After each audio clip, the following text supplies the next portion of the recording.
قرآن حکیم، سیرت النبی صلی اللہ علیہ وآلہ وسلم، احادیث مبارکہ، فقہی مسائل کا بیان اور بہت کچھ انشاءاللہ تعالی جید علماء کرام کے ساتھ۔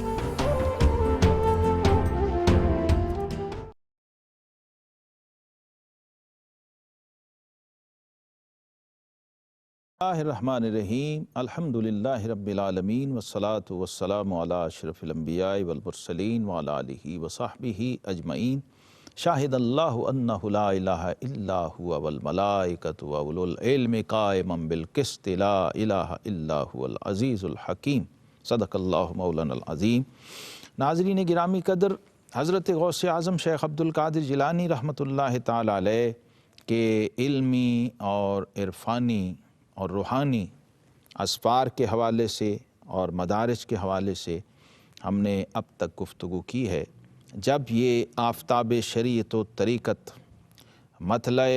علوم پر جلوہ گر ہوا اور خلق خدا اس کی روشنی سے، شعاؤں سے فیض یاب ہوئی، تو پورے عالم میں آپ کی عظمت کا، وجاہت کا، فراست کا، علمیت و فقاہت کا ڈنکا بجنے لگا۔ اور یہ یاد رکھنے کی بات ہے کہ بغداد اس وقت پوری دنیا اور خاص طور پہ عالم اسلام کا مرکز تھا، دارالخلافہ بھی تھا، سیاسی طور پہ کیپٹل سٹی بھی تھا، اور تقریباً 5 عباسی خلفاء کا دور، 91 سال 90 سال کی عمر ہے حضور غوث اعظم رحمۃ اللہ تعالی علیہ کی۔ آپ نے یہ دور گزارا ہے، یہ دیکھا ہے، سیاسی نشیب و فراز دیکھے ہیں اور علمی اور روحانی اتار چڑھاؤ دیکھے ہیں، اعتقادی اور نظریاتی اور فرقہ وارانہ اور مناظرانہ ماحول اور فضا، یہ ساری جب تک تاریخ سامنے نہ ہو اور یہ علمی منظرنامہ نظر میں نہ ہو تو کوئی شخص کبھی اندازہ نہیں لگا سکتا کہ اس حسنی حسینی شہزادے نے جو علم شریعت و طریقت بغداد کے منبر پہ بلند فرمایا، اس کے لیے ان کو کن مراحل سے گزرنا پڑا، کیسے حالات فیس کرنا پڑے۔ حضرت غوث اعظم رحمۃ اللہ تعالی علیہ نے علوم اور معارف کی دنیا میں جب قدم رکھا ہے اور طریقت اور روحانیت کے میدان میں جب جلوہ گر ہوئے ہیں، تو اس وقت ماحول ظاہر ہے سلطنت عباسیہ تھی، مال تھا، تمول تھا، تعیش تھا، لوگوں میں مال و دولت کی ریل پیل تھی، امراء حکومتی امور میں بدمست تھے، نشہ عمارت میں سرشار تھے، اہل دنیا کی محبت میں غرق تھے، دنیا طلبی میں منہمک تھے، اور مختلف جو فرقے تھے اسلامی دنیا میں، اس میں اہل اعتزال جو معتزلہ فرقہ ہے، ان کا بڑا زور تھا، جو سلطنت عباسیہ ہی میں حضرت امام احمد بن حنبل رحمۃ اللہ کے زمانے میں ابھرے تھے، اور مامون الرشید کی سرکاری سرپرستی میں ان کو بہت ترقی ملی تھی۔ معتزلہ فرقہ اور اس کے خطیب، اس کے بڑے بڑے مناظر، ان کا بھی لوگوں میں ایک بڑی شہرت بھی تھی، مقبولیت بھی تھی۔ مختلف قسم کے بدعتی فرقے، ان کا بھی اپنا ایک رنگ تھا،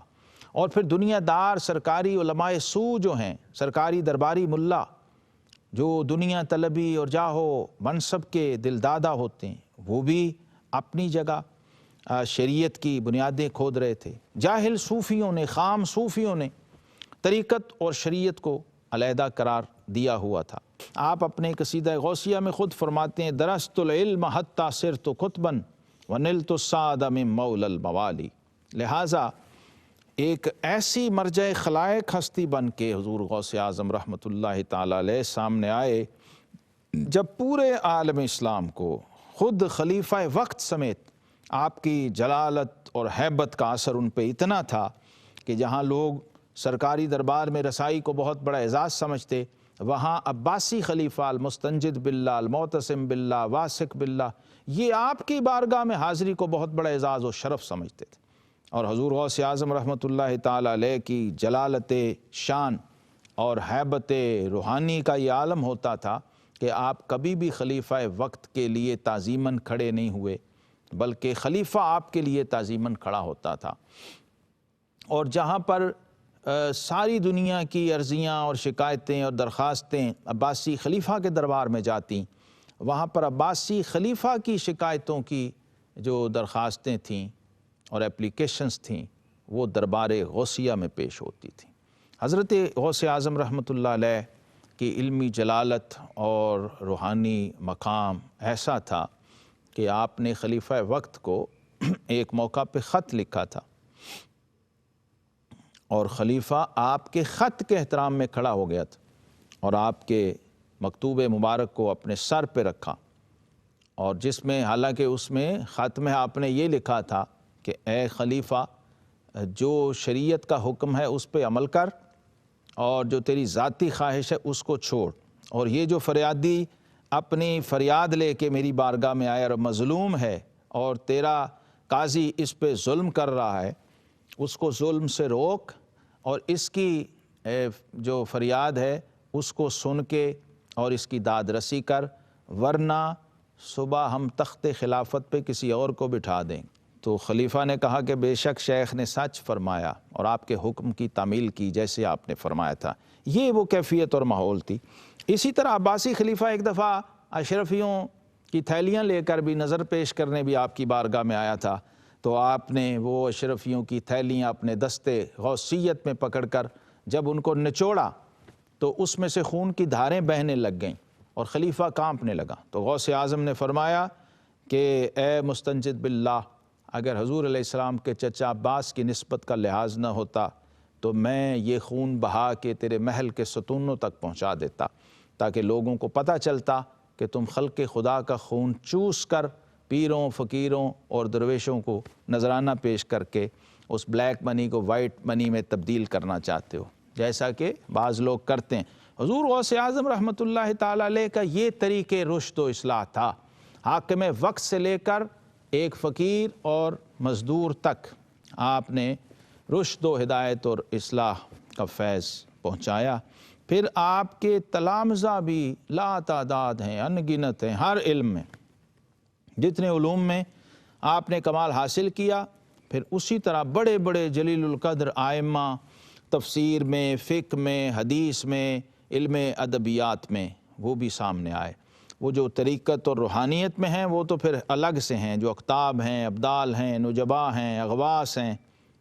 ان کی بھی ایک بہت بڑی تعداد ہے، اور وہ تو آج بھی جاری ہے۔ آپ کی بارگاہ سے لوگ فیض یاب ہو رہے ہیں، اور قیامت تک آپ کے فیضان ولایت سے ہر ولی حصہ لے کر ہی مقام ولایت کو پہنچتا ہے۔ تو آپ کے تلامذہ میں جو بڑے بڑے جید علماء ہیں، ان میں شیخ محمد بن احمد بن بختیار ہیں، ابو محمد عبداللہ بن ابو الحسن الجبائی بڑی مشہور شخصیت ہیں، اور حضرت عباس المصری ہیں، عبد المنعم بن علی الحرانی ہیں، ابراہیم الحداد الیمنی ہیں، عبداللہ الاسد الیمنی ہیں، حضرت عفیف بن زیاد الیمنی ہیں، عمر بن احمد،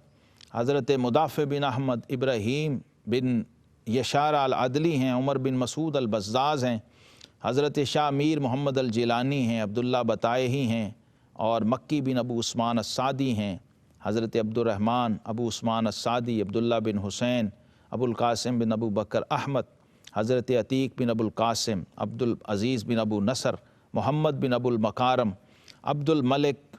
ابو احمد الفضیلہ، عبد الرحمن بن نجم، یحییٰ التکرینی، ہلال بن امیہ، یوسف بن مظفر العقولی، احمد بن اسماعیل، عبداللہ بن منصوری، حضرت عثمان الیاسری، محمد الوائز، تاج الدین ابن بتہ، عمر بن المدائنی، عبد الرحمن بن بقا، عبد العزیز،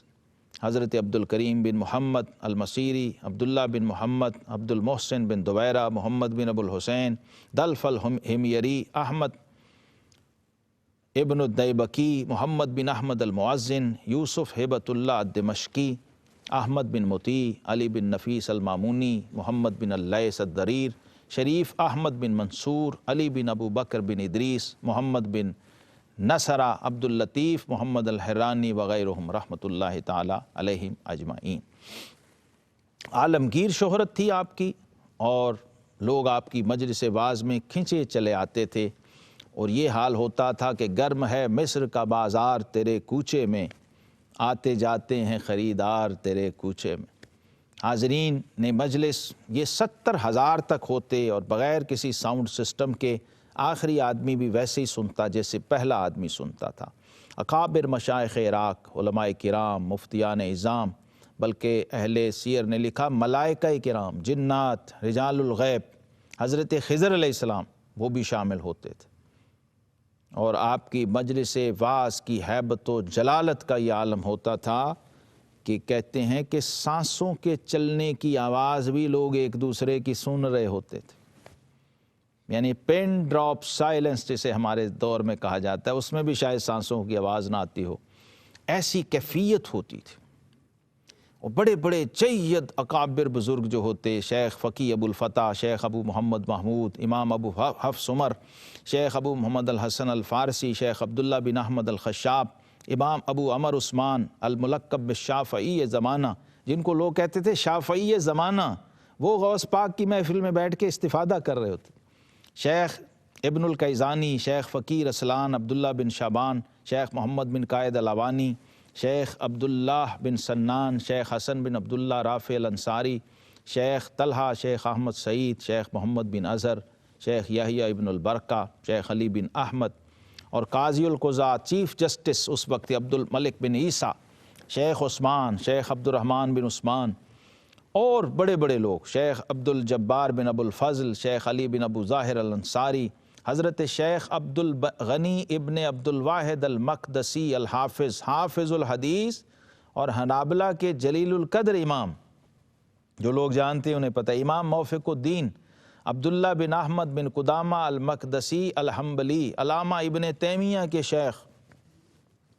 اور شیخ ابراہیم بن عبد الواحد المقدسی الحنبلی، یہ بیت المقدس کے، فلسطین کے، مصر کے، شام اور حلب اور دمشق اور حجاز، مکہ اور مدینہ